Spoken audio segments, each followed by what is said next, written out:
Once an archer, now a charger, and also a national team player. Initially, I tried basketball. Sabi ko, ayoko kasi paggaan. Nagkatinginan kami ni Achara. Ngumiti lang ako, Alex, sino ka?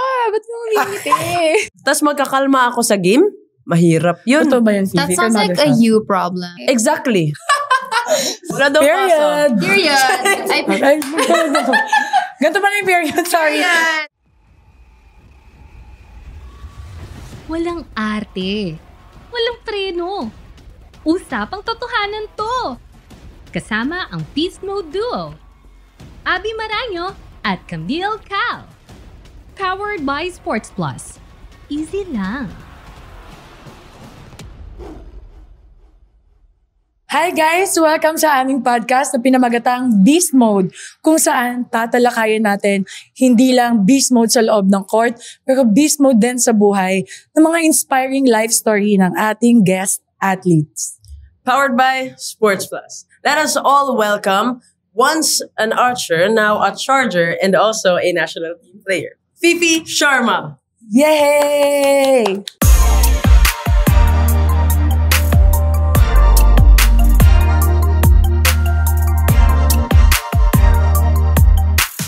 So, Fi, kamusta ka naman? Okay aking naman. teammate. Okay naman. Very happy, busy, and well, of course, pagod. Of course, bukod sa Alas, marami ka ring mga projects, di ba? And speaking of Alas, congratulations. Thank you so much. Congratulations. Tatlo yon? Tatlo? Yes, Okay. this year we got 3 medals. So first, we got silver, ABC. And then we had back-to-back bronze medals sa CBV. So yeah, period. Period. Pero hindi lang tatlo. 6 na ang Yes, medals na meron. siguro the whole duration of my Alas stint. Ever since nabuo yung Alas, Yeah. naka 6 medals na kami. So we're very Congratulations. happy about that. Congratulations! Congratulations. Sobrang na. It's a history. Yeah, History thank talaga you. for the Philippines to have this much medals Yeah. na tuloy-tuloy, and we are very, very proud of all of you. Super proud and Yes. hoping na sana magtuloy-tuloy din yung program for Totoo. this batch. Yes. sana. Me too. Na-mention niya, pagod siya, busy siya, pero thankful kami ni Bebby na pinaunlakan mo kami dito ngayon. Araw na to. Paano nagsimula Wala yung... siyang choice. Paano ba Yun yung... nga po Kaya po ako naging free today kasi binigla ako. Kaya ako free. Paano kanya, ni Yaya? Malas kasi ako ni Kamoy, sabi niya, Fifi, free ka ba ng September 4? Sabi ko, oo, free naman. Bakit? Sabi ko, depends on what time and kung bakit. Sabi niya, free ka? Sige, thank you naman, free ka.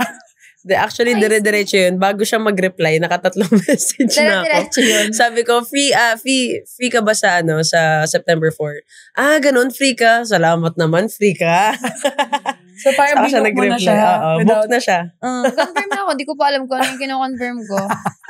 Anyways, let's go back dun sa, sa Alas stint niya. Kailan ka nag-start with Alas, and how does it feel to be playing and representing our country? Gaano ba yung kalaki yung confidence na gain mo from the time na nag-start ka playing for the national team? Okay, so I started last year, but I was initially called up by Coach Jorge when I was still in Lasal. It was season 85. Nakita ko na yung name ko sa list. I was like, why is my name here? What the heck, guys? Kinikilig na yan, defense. May kilig na parang imposter syndrome na, what the heck? This is so random. Like, bakit ako? Daming pwedeng piliin dyan. Tapos, ayun na, when I transitioned to pro, medyo nagkaroon ako ng liberty to choose, like, to pursue the national team. So, I took the risk. Tapos, ayun, ever since noon, I wasn't really expecting anything, especially nung first competition namin sa ABC na ginanap dito sa Pilipinas. Yes. Feeling ko that was such a nice experience for the team to have, na nabuo kami in less than a week. Tapos naglaro kami agad na hindi namin alam kung sinong mga kakalabanin namin kasi wala, magkakasama pa lang, like bago lang kami magkakasama, hindi pa namin nakakapay isa't isa. So parang nandun talaga yung kaba. So, after nung competition na yun, parang we all felt very happy kasi sabay-sabay, parang we all had the mindset na we're not expecting a lot kasi nga hindi tayo binigyan ng mahabang preparation. Yes. So, let's just do our best. siguro nakadagdag din yung factor na dito ginanap sa Pilipinas. So, it's different talaga eh. Like, now na nakapaglaro na kami abroad ng ABC, parang iba talaga yung feeling kapag dito ka naglalaro. Like, apart from my crowd, grabe yung support. Grabe talaga yung support na natanggap namin ng time na yun. Correct. So, super naengganyo kami na, ituloy. Pati talagang mag-commit talaga. Like, 100% commitment na sa national team after that. Parang, we felt all the love. It's a call of duty when you're called to play and represent for the country. Yes. Ibang klase yun. Tsaka nagugusbams ako habang sinishare niyo yun sa akin. Kasi I remember we were there, we were watching you guys. Yes. We were so proud of you kasi yun din yung isa sa mga first time na nakakuha tayo ng medal from that event. And I think, kung pwede, i-share mo sa amin, ano yung, of all the plays that you had with the national team, ano yung one first time na nag-goosebumps ka talaga and you were like, nandito na ako. Yeah. It's a dream come true. Meron bang ganong, Remarkable na game remarkable sa'yo. Wala yung talaga, yung bronze. Kahit nag-silver kami nitong recent, everybody keeps asking me this na parang, what's more memorable for you? Yung ABC this year or last year? I always say yung last year kasi iba talaga yung feeling na maglalaro ka sa country mo, tas with everybody like watching you, makikita mo talaga yung support na grabe, like naghihintay sila sa labas kahit di sila makanood. And to have a medal, diba? Sa mismong country mo. Yeah, First, sobrang... again. Yeah. For the longest time, ngayon na lang ulit nagkaroon ng medal. Sa Parang, bansa pa na. To make history then in your own country, as Kamoy said, parang iba talaga yung feeling. So, kahit na nag-silver kami recently, yung bronze talaga super grabe. Doon nag-start yung parang sabi ko sa sarili ko, pwede pala to, like, napangarapin na maging part ng national team. Speaking of experience, did you ever see yourself playing at this level of volleyball? Actually, no. Grabe. When I was, parang, for me kasi, predestined na siya. Dahil nga may dado sa basketball player, parang wala, given na. Like, matangkad ako. Mag-artista ako, ganito ako katangkad. Or like, anong gagawin ko? Like, anong trabaho ko? Magdodoktor ako, ganito katangkad. Parang obvious na wala. Volleyball player na talaga. Yes. Or, actually, initially, I tried basketball. Sabi ko, ayoko kasi banggaan. Medyo physical doon Ayoko talaga ng banggaan. So, after no, naglaro ko intram. Sabi ko, ayoko, ibang sport gusto ko. Pero nakita niyo yung physique ni Vivi, pang basketball siya, guys. Parang, pero ayoko talaga. Ayoko. Binanggaan ni Phoebe. Pre, may problema ka ba, pre? Balsak ka talaga. But yeah, parang after nun, actually, recently ko lang din parang na-realize na love ko pala talaga yung volleyball. Siguro, sa gitna ng college, nung naglaro ako for Lasal, doon ko siya na-realize. Kasi parang, syempre, to help your family, parang you have to look for ways to help them. So, in my case, nag-practice ako mag-volleyball para makakuha akong scholarship, medyo makatulong naman sa kanila. Okay. So, parang, siguro, when I was starting, for me, it felt, pangit pakinggan pag sabing obligation kasi I do things for my family naman without that feeling. Yeah. Pero for myself lang na parang, wala iba talaga yung gusto ko Parang dati gusto ko maging musikera. Wow. Ayoko talaga sampulan mo nga kami. Dali na, mga ilang likes lang. Kasi mahilig talaga kasi dati mahilig ako magbasa. Nagdo-drawing din ako. Sobrang talented naman pala ni Phoebe. Yan mga hidden talents na ipapakita natin ngayon dito sa podcast. Basta mahilig ako sa art. So parang wala kapag nag-ensayo parang nag-ensayo na naman. Ayoko mag-ensayo. Gusto ko kumanta. Dapat nasa bahay lang ako nagmumuni-muni. Pero yun. Pero nung naglasal ako, syempre, dami ko natutunan, dami ko na-experience, tapos na-expose ako sa ganung level of competition na parang, saya naman ito, nakikipag-competition sa like, dito ko na lang ilalabas yung galit ko sa ensayo. Sobrang ako, like, yun nga, I mean, Ate Abby, like, naman mga pinagdaanan natin dun, parang mababaliw ka talaga. Every single of it. Did you ever get to play with Abby before? No, I mean, like, hindi na kayo nagkaabutan. As tune up. Naabutan ko si Ate Abby when she was in F2 na. Tapos we were senior high yata. Senior high pa siya nun. Baby girl pa nga. I mean, like, hindi like, what I mean is, parang did you guys, syempre kasi before F2 and Lasal, they always train together, ganyan. So, did you ever get to play with her inside the court? Like, ano kayo? As in, Kasama mo siya sa, yeah. Parang, hindi, pero against, mahilig si coach mag, like, F2 versus college, Yeah. F2 versus senior high. Mahilig siya mag, May challenge kasi for them, they'll get to learn from the pros. Yeah. And for us naman, we'll get to learn from them. Yung pace kasi ng play nila was Yes, fast. actually. Parang sinabi mo naman, ang bagal mo matatanda. Hindi. No, I mean like, iba kasi talaga yung intensity ng college and ng pro. Correct. Sobrang bilis talaga ng mga college. Pero yung minention niya kanina, yung sobrang daming hirap. Super dami ka talagang paghihirapan na madadaanan. Lalo na pag student-athlete ka sa collegiate. Andiyan Totoo nagsa-start ang life ng mga atletang naglalaro for collegiate.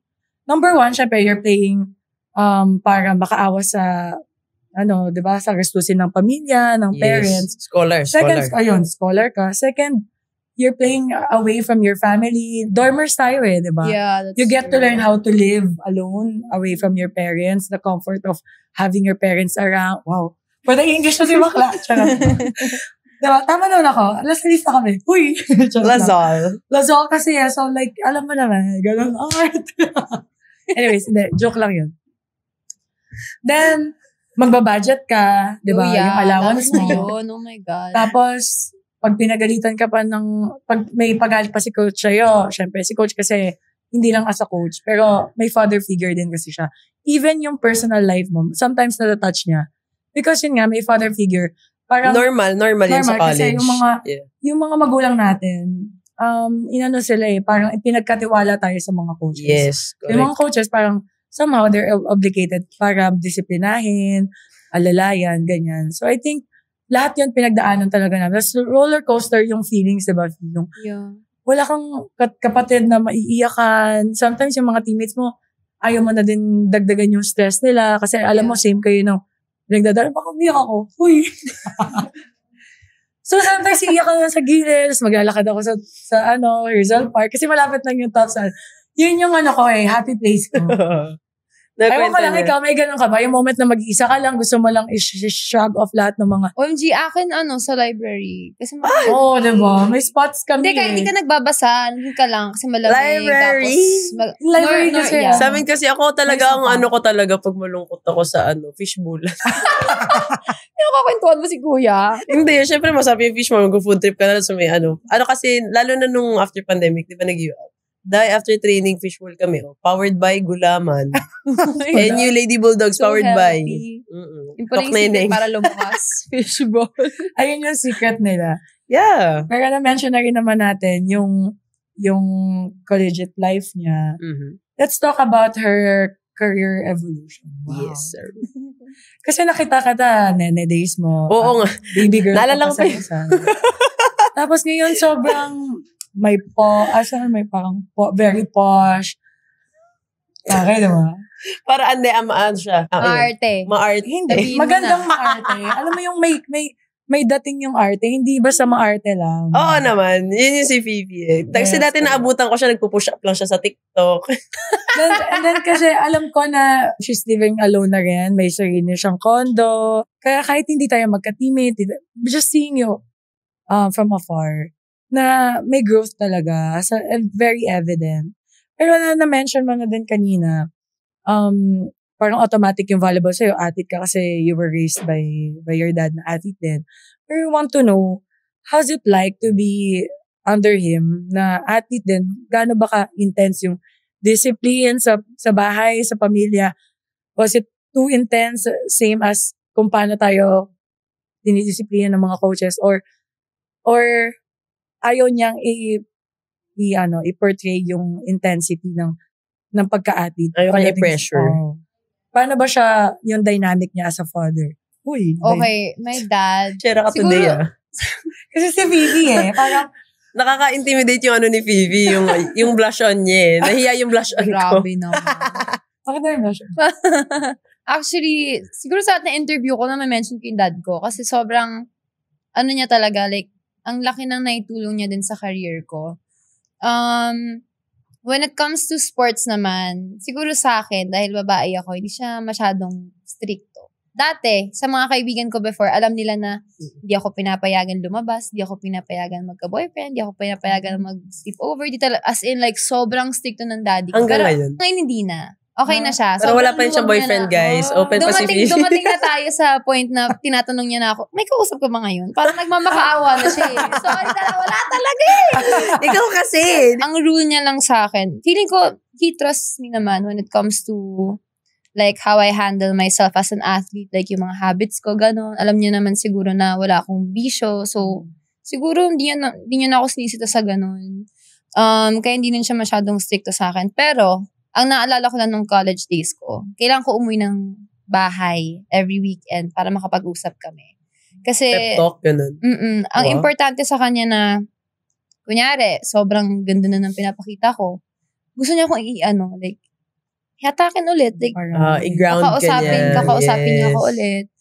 Kunyari, ngayon naman, pag sobrang alis ako na alis, gastos ako ng gastos, kakausapin niya ako ulit, ganun. Parang, ibabalik niya lang ako sa purpose ko. Kaya sobrang, palagi kong kausap yung parents ko. Kahit may mom, palagi ko siyang ka-video call every night. Para lang, mahirap din kasi kapag hindi ka in touch with your family that often. Kasi, ano yung learnings mo from your dad? My dad kasi has an IDGAF attitude. What is that, girl? IDGAF. Sorry, mga Gen Z, wait lang. Kasi millennial ako, what is that, girl? Ganun siya palagi. So, parang, kunyari, may susumbong ako, Papa, tinan mo itong pinagsasabi nito sa Instagram. Pakay mo dyan. Like, wala tayong pakialam dyan. Ganun talaga yung sasabi niya sa akin. Like, ano naman alam nila sa pinagdaanan mo? Like, wala silang karapatan man judge. Sobrang Fifi. Ganun. So, alam mo na kung kayo na nang galing. Alam ko na bakit.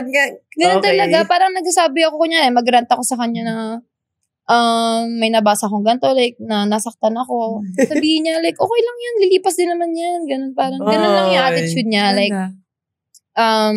wag kong masyadong bigyan ng gravity yung mga opinion ng tao na hindi naman alam ko anong pinagdaanan ko. If it's not them, or kung sino mang I look up to, like, wala namang halaga yung opinion nila. Kahit negative or positive. Like, ganun. Ganun yung approach ko sa lahat. Kaya, okay lang kung may bashers, like, yes. Medyo na-condition ako ng tatay ko to like just shrug it off. Galing. Lalo na Lasal, di ba ate? Like, super. Ano talaga yan? Kapag hindi ka sanay sa social media, una papatol ka eh. Correct. Una papatol ka talaga. Tapos, wala. There were like, days. Sasanay ka lang. There were days ako. Right? Like, parang, feeling ko hindi siya mahaba yung pasensya mo eh. Pero ang pasensya natin may sukdulan. Sometimes you want to also express yung side mo na tao ka lang din. So, mapatol ka, tapos biglang, dead ba na ulit ako sa inyo? Nasabi ko na yung gusto kong sabihin. Just to be fair na, kayo may opinion kayo sa amin, pero dapat may opinion din kami sa inyo. Kasi, I think they forget. Kung attitude nyo, diba? They forget na tao din tayo. Ganon yan. Attitude ka din, ano? Ganon. Char lang. Nasubok talaga ako when I was in Lasal. Kasi grabe talaga. Iba yung attention na nakakuha mo when you're playing in the UAAP. Ngayon, pag may magsasabi na, negative, parang, ba yan, basic shrug off na lang. Wala namang bago. Narinig ko na bago. Yan na naman. Kung college pa lang, narinig ko na yan. Ganon. Sige, ito na naman tayo. Ganon. Was there a time na, nung bata ka, na-try ka ng dad mo i-train with different sports than just basketball? Yung volleyball, siya din ba yung shock sa'yo? Ano ba? Ibang sports? Actually, hands off siya dyan sa like, when it comes to like personal training, hindi niya ako tinitrain. My brother now, kasi he plays for Lasal also, yun, talagang sobrang hands-on niya. Parang pag narinig kong sinesermon niya, parang, nakakatakot na. Ikaw yung na-pressure. Brother mo, basketball or basketball, yeah. So, that's why. Mas may connection sila. Pero for me kasi, kahit saan aspect or like career na sinusubok mo sa buhay, parang meron tayong fundamentals, like yung mga basic values na kailangan matutunan natin para ma-approach yung career natin in a better way. And kaya feeling ko nakaka-relate pa rin ako sa kanya kahit magkaiba kami ng sport. Kasi parang, wala, same patterns lang, like be disciplined, sumunod ka lang sa sinasabi sa'yo, alagaan mo katawan mo, parang same lang din eh. Tapos, yun nga, yung mga hindi mo makontrol, huwag mo nang try kontrolin. Yes. Parang mga basic core values. So, daming wisdom, feeling ko yung dad mo. Super dami yung wisdom. Iba talaga pag ang parent mo athlete din. Kasi yung dad ko, athlete din siya. So, yung kuya ko, basketball player din kasi yun dati. Pero hindi na sila umabot sa whatever. Pero nakakatawa kasi si Papa, grabe hands-on din siya talaga dun sa kuya ko. Lagi natatapilok yung kuya ko eh. Nagagalit siya pagka ganito, ganyan. Tapos grabe talaga yung pagsisermon niya, Day. Tapos ngayon naman, ako kasi kahit ganito ako guys, princess ako ng daddy ko. No? Baby girl. O lagi niya akong tatawagan, kamusta niya ako, and lagi niya ako i-remind. And same kay Fifi na. Yung parents natin, they always keep us grounded. Yun. Talagang tinutulungan na tayo na parang they remind us of where we come from and talagang to keep to remain humble and always talagang mag-pray. Yung mga, alam nyo na yan. Alam mo ito yung pray na. Alam nyo, I wish I had the same relationship with my parents. Kasi sa inyo hearing your story, sobrang parang nakakainggit, pero at the same time nakaka-inspire na one day sana kung ako magkakaroon ako ng mga tayo. Gusto ko ganun din yung dynamics ng pagiging, yung parenting ko. Hindi ko rin mabiblame din yung parents ko kasi sobrang busy nilang i-raise kami ni Kuya. So, we didn't have that moment na makakausap pa ako kasi sobrang sub-sub talaga sila sa pagtatrabaho. Pero hearing those things, sobrang natutuwa ako sa inyo guys. But at the same time, nai-inspire din ako. Okay, moving. Very moving siya. Pero moving din yung part na even if they weren't athletes, your parents really struggled to raise you as a person you are now, Chang Abby. Yes. At doon naman din ako talaga nagpapasalamat. Nung time na yon na sobrang busy sila, di nila ako masyadong nakakausap. Pero nitong tapos na sila sa pagtatrabaho, wala silang na-miss kahit isang game ko sa paglalaro after that. So, balikan lang, di ba? Anyways, balik tayo kay Fifi, no? Paano napunta doon? Ay, Fia, diyan ka pala! Diyan ka pala. Si Fifi, madaming beses, tinatanong ako ng mga reporters before kasi rare siya mag-away. Oo nga. Sobrang very beast sobrang mode. same kayo ng So, tagapagmana siya ng beast mode ko, parang after ilang years, gumaduate na ako sa Lasal, may biglang, may Fifi Sharma na, Chuck, baka ikaw yan. O yung ilong mo doon. Lalim ng hiningan. Actually, hindi ko din po alam. Hindi ko din alam. Bakit? Ano, competitive ka lang talaga? Ganon. Oh yeah, as a person talaga, kahit siguro hindi ako atleta, competitive talaga ako. O kasi nabanggit mo, di ba gusto maging artist o singer ka, ganon. Paano kung singer ka? Paano ka magiging competitive? Kahit pag nagkaside sila ng mga I think I like you better. Sobra ganon. Okay. Daming kulot. But yeah, hindi ko din po alam kung saan ko nakuha yun. Feeling ko, siguro na-influence na Lasal is for, very flamboyant players na sumisigaw gano'n. Flamboyant. Sorry po, masigaw kami. Pero yeah, siguro nagkaroon din ako ng avenue to not be shy to showcase how I really play. Kasi parang may mga nauna na sa akin. So parang hindi ako nagsimula nito. Sorry sinimula namin. Not me. So parang siya, siguro nakatulong na it's accepted within the community and also within the team na parang ina-encourage pa nga sa practice na parang lumaban ka. Like, ganun.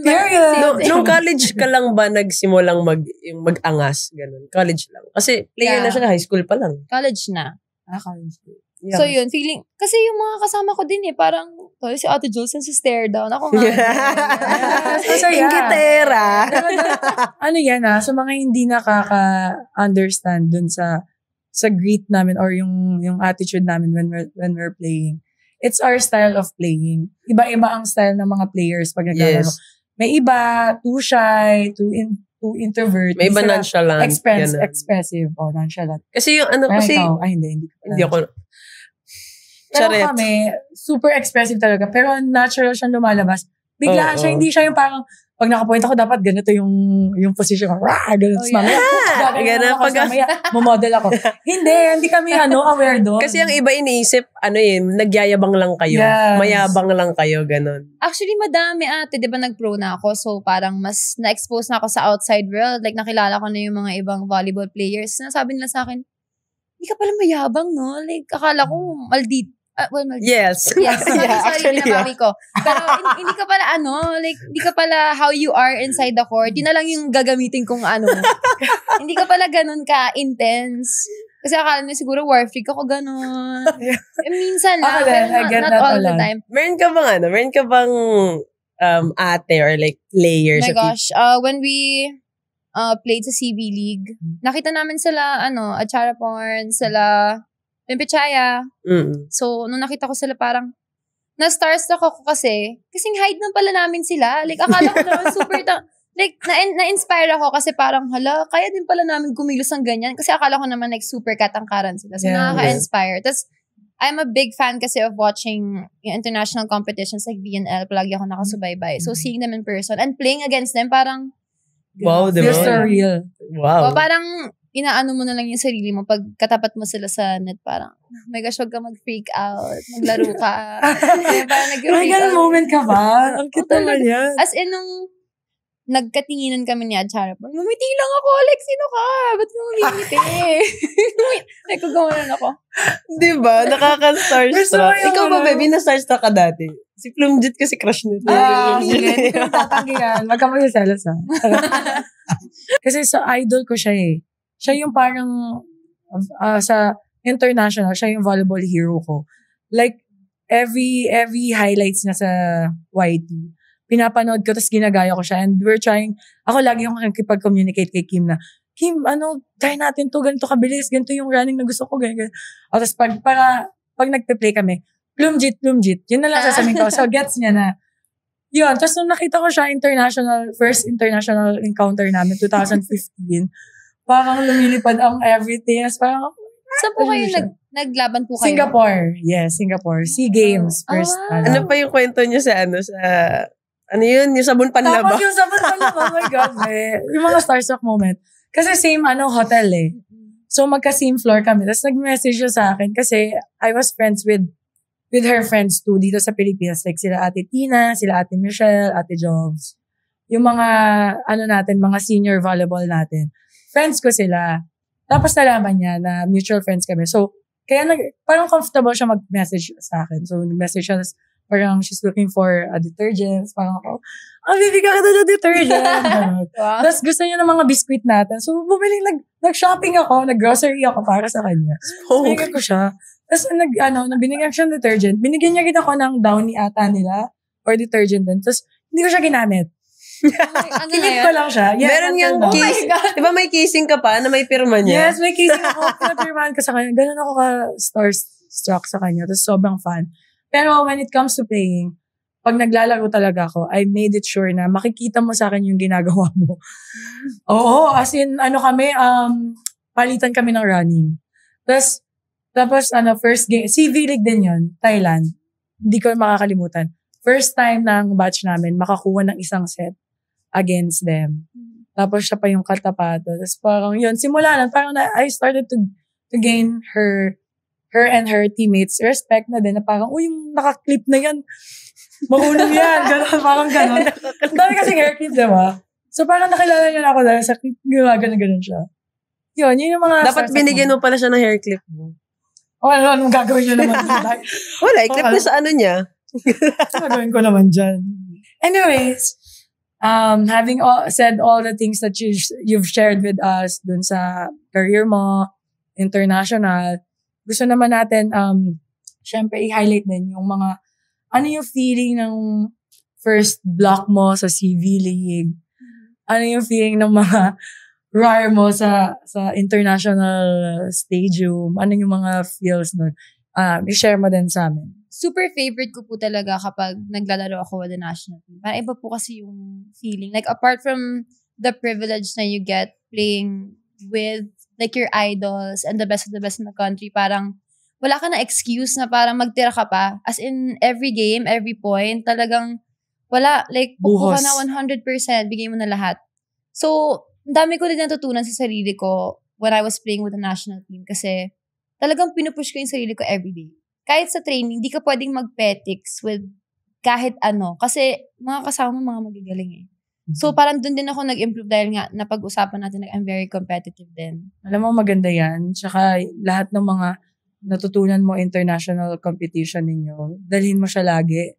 You carry it with you. Kasi, correct me if I'm wrong itong feeling ko na to when I played with the national team before. Parang, to be able to go against this high caliber players or teams, like yung na-block mo nga siya, yung moment mo na ganon, parang yung confidence mo talagang up high agad eh.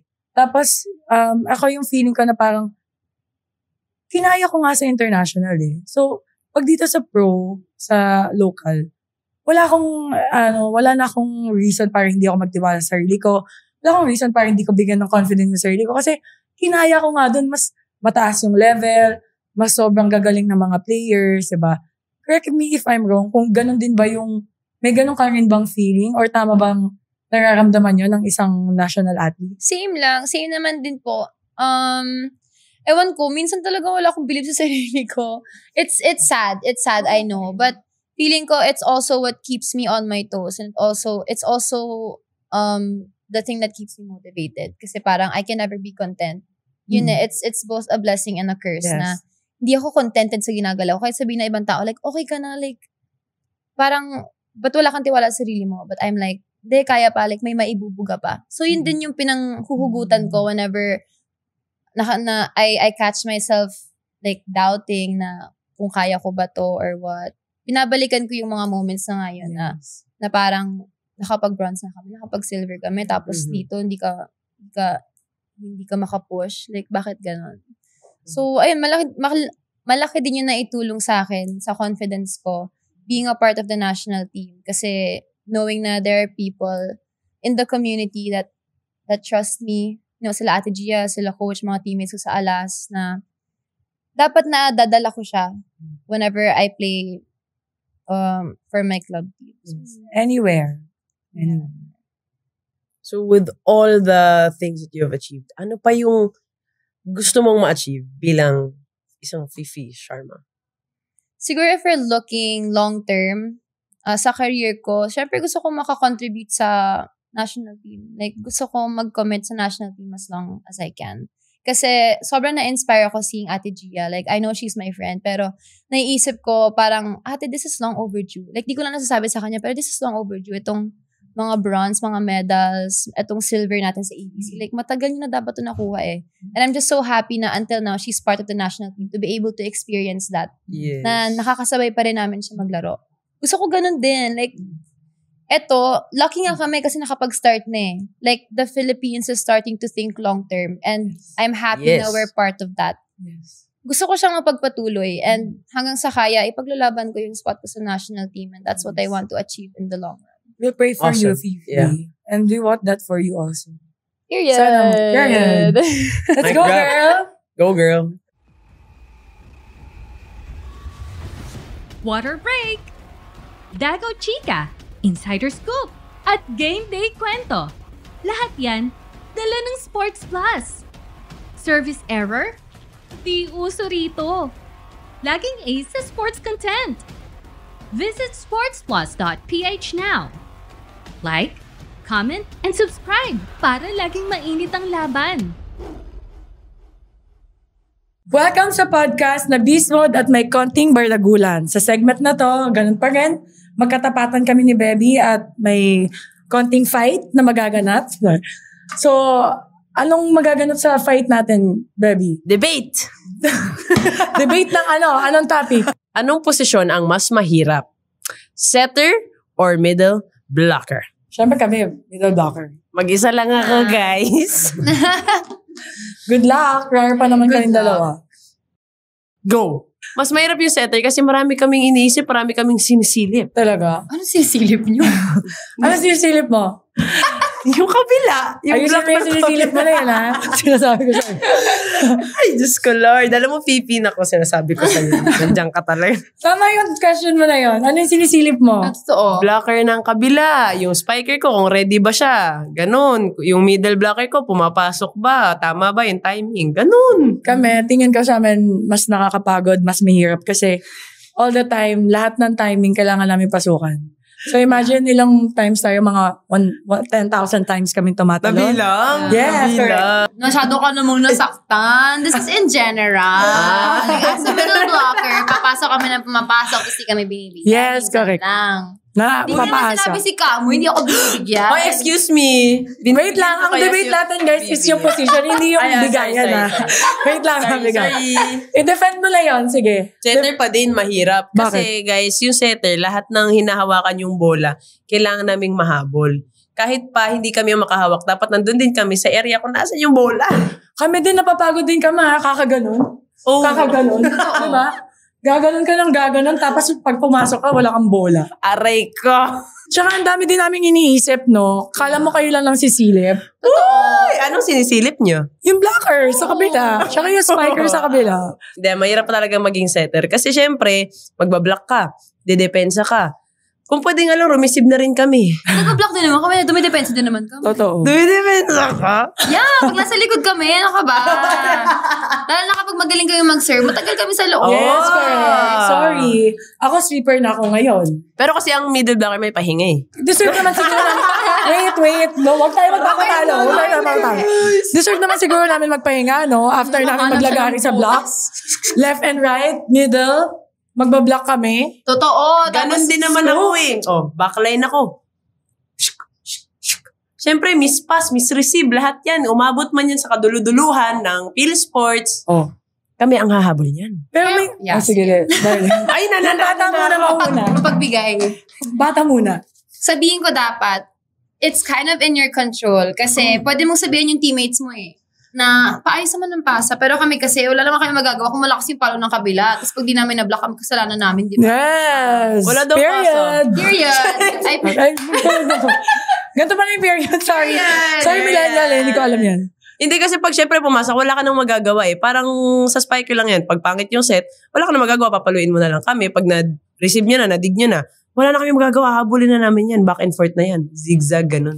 Zipper. Depende yan kasi may mga teams naman na magaling yung mga passer. So, yung mga setter, nakatayo na lang doon. Yeah, Pero kami mga middle, all the time, kailangan namin sumilip, tapos kailangan namin timingan. So, pag mag-a-approach kami, hindi nyo kami bibigyan ng bola. So, pupunta na naman sa kasama, cover kami. Pagka-cover namin, rally, papasok na naman kami ganyan. Ba't parang ma-epileptic ka na dyan? Bakit ganyan yung attitude mo? Hindi yan normal. For a setter. Di ba dapat ang setter, kalma lang? Oh. Kalmado lang ako. Yes, correct. Relax. Pero, Yun ang mahirap. Kaya mahirap maging setter. bakit? Itong mukhang to, kalmado.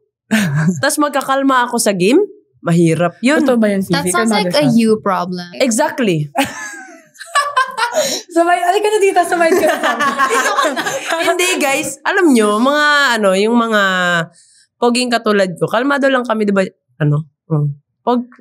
Kalmado ka lang talaga kung si Justin yung passer mo. True. Hindi ka Diba nagagalaw. Pero kami dami namin iniisip, kaya play ng kalaban. Kailangan pa namin isipin kung saan isiset ng setter. Tapos magbablock kami dito sa side na to, tapos doon pala binigay, habol ka na, tapos bablock ka na naman. Nakakapagod kaya mag-needle. Sige.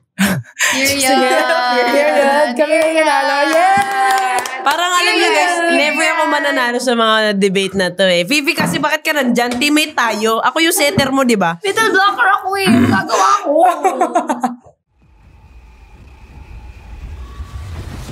Water break muna sa kwentuhan here sa Beast Mode. Hosted by Chakal, Abby Maraño at Camille Cal. Powered by Sports Plus. The official gaming partner ng Philippine Olympic Committee.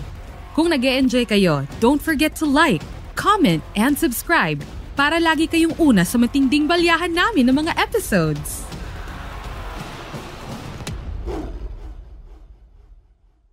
So before we end, thank you so much, Fee, Thank sa you oras din po. mo. Thank you. Fifi, meron kami one last question for you. Ano ang masasabi mo sa young self mo? Siguro, if I can talk to my younger self, I'd tell her na tiwala lang. Alam ko, you're an overthinker. Siguro kahit bata ka pa, na mo na iniisip yung future mo and everything, your family, your career. Pero trust the process na lang because it all works out. Period!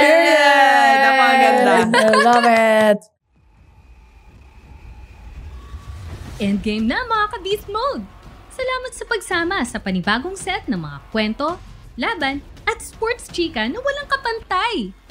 Kung bitin ka pa sa thrill, huwag kalimutang bisitahin ang sportsplus.ph. Dito sa Sports Plus, lagi may bagong laban at exclusive insider scoop para sa mga tunay na fans. Like, comment, and subscribe! para ikaw ang unang makaalam sa mga susunod na episodes. Kita-kits!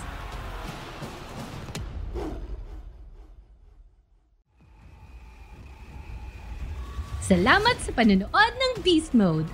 Kung na-enjoy mo ang episode na to, may mas marami pa kaming kwento ng sigawan, asaran, at kulitan dito sa channel. At syempre, huwag kalimutang mag-like, comment, at subscribe para ikaw ang unang makakita ng bagong Beast Mode drops. Follow na rin kami sa socials. Daming behind the scenes at bonus clips na papangkas sa feed mo.